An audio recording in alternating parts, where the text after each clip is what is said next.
Hey there, brother. There we go. Can you hear me Yeah, now? been a little busy, man. I've been trying to get a grant writer. I think I was asking for the firstborn or something. I guess a lot of them are in demand because basically this lady's telling me the best she can do for me right now, given her work schedule and her family situation, is to charge me $100 to read some paperwork. So I figured, well, I'll just find me a starving college kid and pay him 50. It's something. I got a new office. Best thing that's ever happened to me. It's made me far more disciplined, but it's also maybe a little bit more productive and becoming a little bit more productive and becoming a little bit busier. And How's the chess been going with coronavirus going on? You guys do anything virtual or still meeting up? yeah, you got to do everything online, meetings, tournaments, training, everything's online. Kids are sort of okay with it because that's what they're doing in public school. School that's here in my office building, she sort of homeschools the kids and they do stuff through JCPS. Oh, cool. It's interesting, really, when you sit down and think about it. Kids can do that stuff for JCPS classes anywhere. Because they have Hmm. internet connection and a computer. Right. Kids would say some weird things. Like, coach, I was working on this at McDonald's and I didn't quite understand. Hey, McDonald's, but it makes perfect sense. You can go anywhere. Yeah, any Do it. place that has internet. What we do is not necessarily new forms, miss that connection, me being able to see subtle little things or just say things to them. You just sort of miss that interaction. Mhm. And there are some things that's just difficult to sort of show them computer connection. So how does that work in, say, a chess tournament online? Doesn't that introduce the risk of someone cheating? Well, yes, that's why it's usually done through chess.com or leechess.org. And they set up some type of just for that. Anti-cheat. My first tournament had a nice turnout. I had like 65 kids enrolled. They were Wow. paying a fee. They paid a $20 fee. And then I got this email from the TD director and said, we think one of the kids cheated. I think one of them or none of them. One, one of them Yeah. cheated. And so they did the research. They showed me in detail why they felt this kid cheated. They confronted him. He confessed. One of your kids or? No, it was a kid out of Ohio. Oh, okay. I was like, what? Yeah, I was thinking, well, too. It was like, you so rarely really see cheating at chess, but then for it to happen at a tournament, and then he'd be able to be caught because they said, no, he was performing at a level that just didn't fit prior his past. Right. So unless he sort of became like a Magnus Carlsen overnight, we're going to check this cheating. He admitted it. He acknowledged it. There's nothing we can do other than, well, you didn't get first place. That was it. Humiliation of getting caught. They're not going to keep him from going into other tournaments. They'll just keep an eye on him. And I guess there are other ways you can cheat they may not be able to figure out, but they seem to be able to catch them. They seem to be able to catch them, no problem. My only issue is with my kids, they'll get a little discouraged. There again, that's that personal element that's missing. Right when you're right there in the tournament, I can see he's discouraged. He or she's discouraged. Right. So we can go to them, comfort them, talk to them. Let's go over the game, that kind of stuff. But when they're by themselves in a room, parents not around or whatever, sort of overtake. Here's one thing we wanted to do. This is for my channel, Book Talk. I promote books, Okay. but and talk to people, different business people, entrepreneurs, and get information from them and encourage people to check out a few books. And here at my office, 816 East Broadway, there's an independent school here called Liberated Minds Academy. They are doing an 8-week course on stock investing for beginners, twice a week, and it's first for their students, fifth, sixth, and seventh grade. They put 4 of their students in there, and they've opened up the other 6 slots. Pay a fee, they can participate physically here. That's why they kept it to 10. So we're gonna have social distancing. We Hmm. even got some masks that we made. So I said, well, contact my man here and let's just talk to him a little bit. And this is a video that we can use with the parents to let them know the response from the parents has been pretty good, but we just wanted to do this 10, 12-minute Zoom interview with you. So to say to the parents, this is something that we feel that we hope that you would be sort of encouraging of it. To say, yeah, he's 10, 12, 11 years old, whatever. They can grasp the basics. We're not trying to make them into a Ray Dalio. Introduce them, and then for the parents to sort of feel comfortable in saying, start you an account, go from there. Right. So I guess the first question is, in your experience, in your education, is there like an age? No, they're too young to be given an account from their parents. I don't know what that age would be. You can't have control over an account until you're 18, regardless. So no matter what the age is, the parent would have to make the decisions. Okay. You have to at least go in and make the trades, even if the kid's 12 and it's technically their money. They can't control it yet. It said, I want a share of Apple stock. The parent or guardian would still have to go in and place that trade. Okay. So you won't technically get control as the child. So it wouldn't really be an issue. To sort of encourage that, we are talking to the parents, or as you said, the guardian. Setting up a situation like that, that's not necessarily anything difficult for the parent or guardian to do, is it? No. I would go to one of the big firms like Vanguard. They're pretty low cost. And look at setting up a UTMA account, Uniform Transfer to Minors account, I believe. That's kind of the structure we're talking about here, where you're someone underage and you want to have an investment account. So it's actually your money as an underage person, but your guardian or parent controls the account until you're of age. They wanted to try to get a little fancy and pick single stocks. Are there a couple of books that you would recommend? For single stock investing, I don't personally have any recommendations for that. Websites like Yahoo Finance is great. There's a website called Morningstar where you can look at individual companies, kind of information about them, previous performance, how they rate versus other companies in their sector. Great tool as well. Any book that's written about single stocks, kind of outdated as soon as next year rolls around because it changes so rapidly. Well, is it necessary as a parent or guardian, they trying to look to put in a few thousand, a few hundred, or? There shouldn't be a minimum for that kind of account. Again, I would look at Vanguard. They're typically known to be like the lowest fees, which is a great thing in our industry. I don't think there's any kind of minimum that you need to put in, but again, that's easy. You can find that on Vanguard's website really quickly. Who's the founder of Vanguard? I'm wanting to say John Bogle, B-O-G-L-E. Yeah. I think you're right. Okay. Might go by Jack. I can't remember exactly, but Oh, yeah, maybe it's Jack. It's what again? John Bogle. A couple of his interviews, I was just so impressed. He seemed so filthy rich. Somebody like me, I'd be jumping up and down on couches. But he's so humble. And he was talking about how that over time, it creates an advantage. What's an index fund? Is that what you said, like a Vanguard index fund? What does that mean, index fund? An index fund just tracks a specific index. So the S&P 500 is probably the most commonly known index, and that's the 500 biggest companies in America. So that's just one way to look at how's the whole economy doing. It's kind of an indicator. That's one of the indexes, and you can get that either an ETF or a mutual fund. ETFs and mutual funds are very similar. ETF and a mutual fund are both just a collection of stocks. So instead of trying to buy each 500 companies in the S&P 500, you can buy that one index fund that tracks all 500. Buy one thing instead of 500.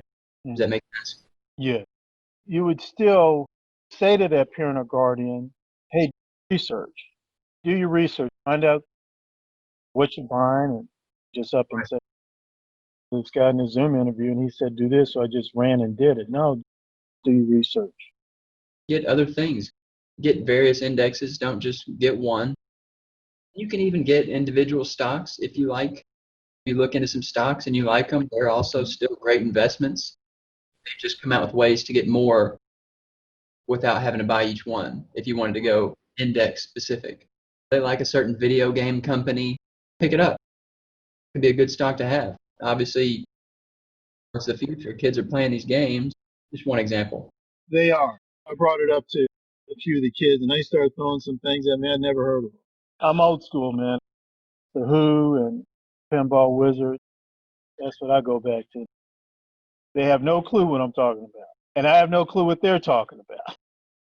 But at least what they're talking about can possibly put some money in my pocket if I find out what this game is, who's manufacturing the game. Go check out the company. I guess share that information with them. Isn't it a good thing to start young as far as investing? Perfect way to look at it. So just for example, I'm 25. Say I put $100 in the S&P 500, right? And say a kid does it at 15, and we both hold it. Say we both retire at 65. He's going to hold it a 10-year period longer than me. He's got 10 more years of that growing and compounding than I would have. He'd have a drastically bigger number than me. Wow. We just bought the same thing. Same amount of money, Black homes, African Americans, and all. And I was astounded at the founder of Liberated Minds. She was saying most of our parents don't even think about it, but putting money in the stocks and all. So that's one reason why they were just sort of like, wow, never thought of that. Real quick. So the reason we really don't see a lot of that in all communities is that America in general has done such a poor job of saving for retirement, where people, when they start thinking about actually investing, they try and take care of themselves first. They're talking about taking care of their kids, investing for them when they haven't even done it for themselves. Wow. You just don't see it that much. If we were all already geared and set for retirement, it's a lot easier for people to help look at getting your kids started early. Okay, I got you. Part of the issue also might be just a lack of financial education. Absolutely. I don't want to get into politics or anything like that here, but why don't schools teach that? Talking about middle school going up. Everyone has to learn the cell structure of the human body. Less important than basic finance that you're going to have to do. One of the main reasons I went and studied finance because I didn't know anybody that was financially literate, so I needed to be, right? And this was at the college level.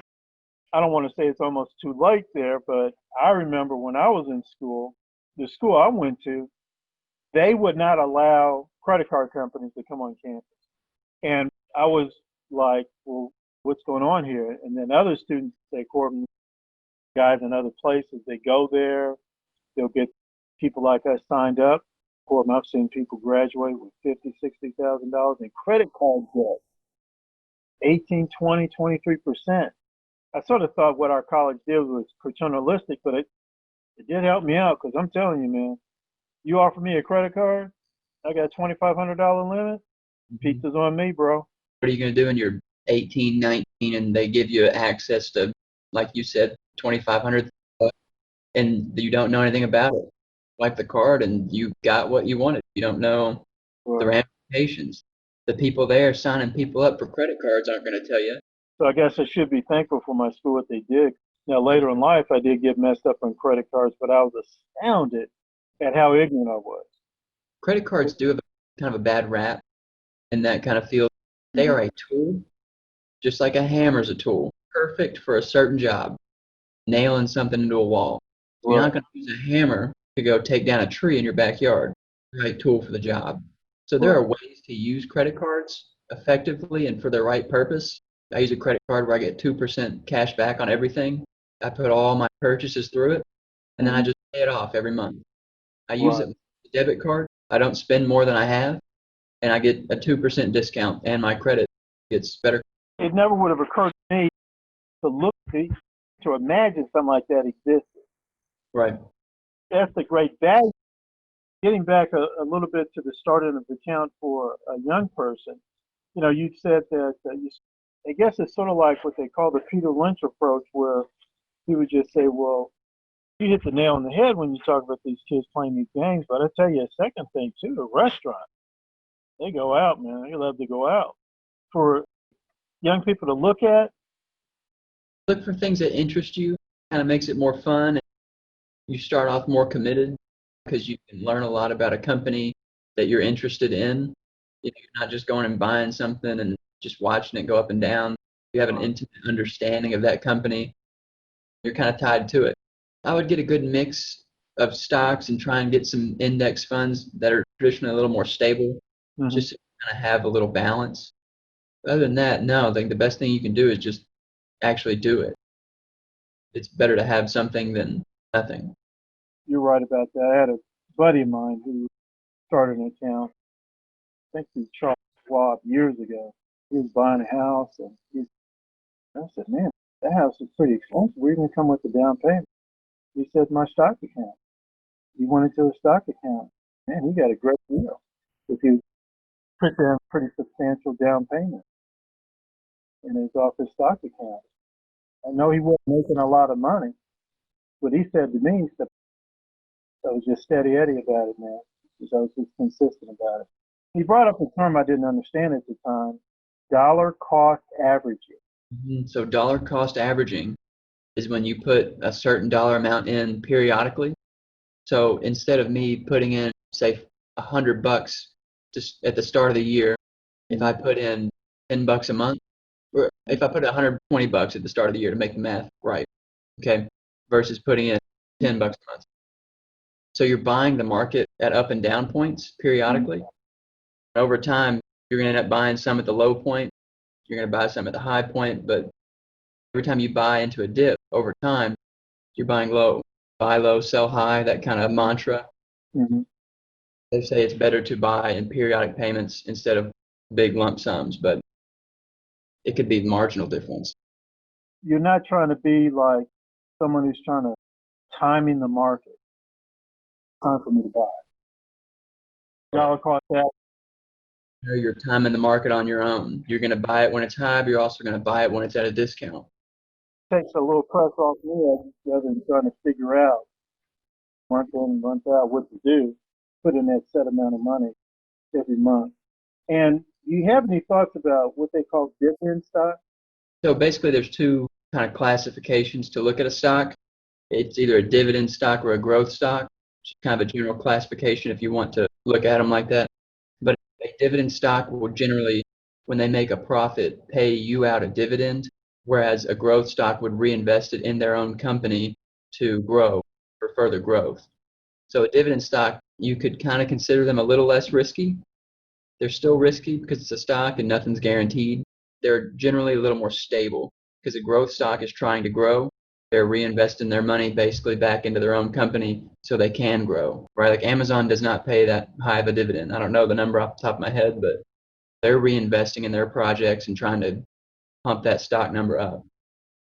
Dividend payer will, instead of reinvesting and trying to grow, they're where they're at. And they want you to buy the stock because they're going to pay you a little money to hold it. And over time, if you're reinvesting the dividend, you're buying more stock too, aren't you? Right. I had a buddy of mine, he sort of like into dividend stock. He was like, he just says, I just love getting a little. They can pay quarterly, annually, however they want to do it. Yeah. You may not have studied this much. I'm going to now. You hear these stories about these professional athletes who over a relatively short career will make millions upon millions of dollars. Then once they stop playing, quote unquote, they've retired, they're close to being flat broke. They have to keep working. Is no one saying to them, my brother Wyatt, he'll set you up. He'll set you up for life. Thoughts on that? Yeah, I think a lot of the problem is sometimes there's a bad rap for us as well in our industry. In some cases where pro athletes or just wealthy people in general get taken advantage of. And so there's like the stigma or the financial advisors just trying to pull one on me. A lot of the pro athletes can just be pretty stubborn on their own. Pro athlete, they come from nothing, and then they start getting these massive checks. You get massive amounts of money, and they're just buying this person a house, this person a car. You buy that big house, you have to pay property tax on that every year, right?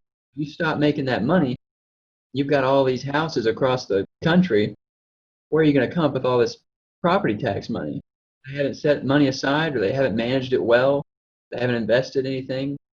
They're not making any money. They just have to come up Someone who's making good money, they can come to you making 10 million a year to do 3-pointers, a relatively young person. Can we talk? And your response would be, yeah, we can talk. Would you also say that to a lottery winner? You always hear these disasters about lottery winners. Oh my gosh, yeah. If you win the lottery, the first thing you should do is find a good financial advisor you trust. You definitely don't want to come to me because the only thing I'm going to suggest to you is pizza every night in the Bahamas. Pizza every night in the Bahamas. Yeah, let's call Holly Berry one more time. Let's send her files one more time. You sit down with somebody. You mentioned ethics. What I picked up about where you work is that that's pretty important, ethics. I think it's important in any profession, but with your company, I get the impression you guys are pretty solid on that ethical thing. You take that very, very seriously. We take pride in that.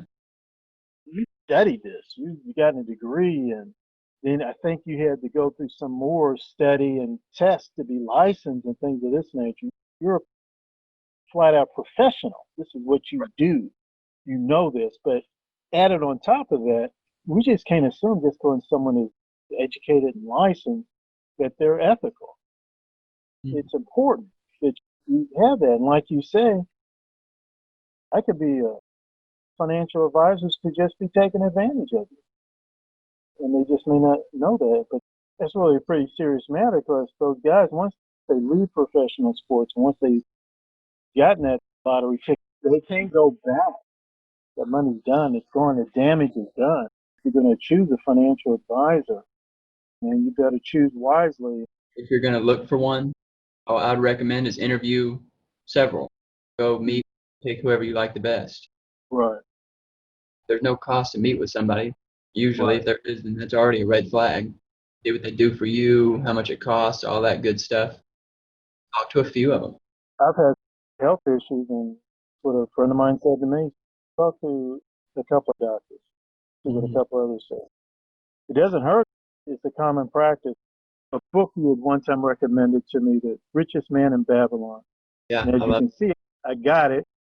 And you see I got my bookmark in it, so I have been reading it, brother. I want to thank you for your time today. And of course, we're going to share it with our parents because Liberated Minds Academy is very serious about wanting to do this kind of course on an ongoing basis. Sister Layla Hampton, she's very committed to teaching young people. We'll be in touch. We'll send this edit to you. Please keep in touch.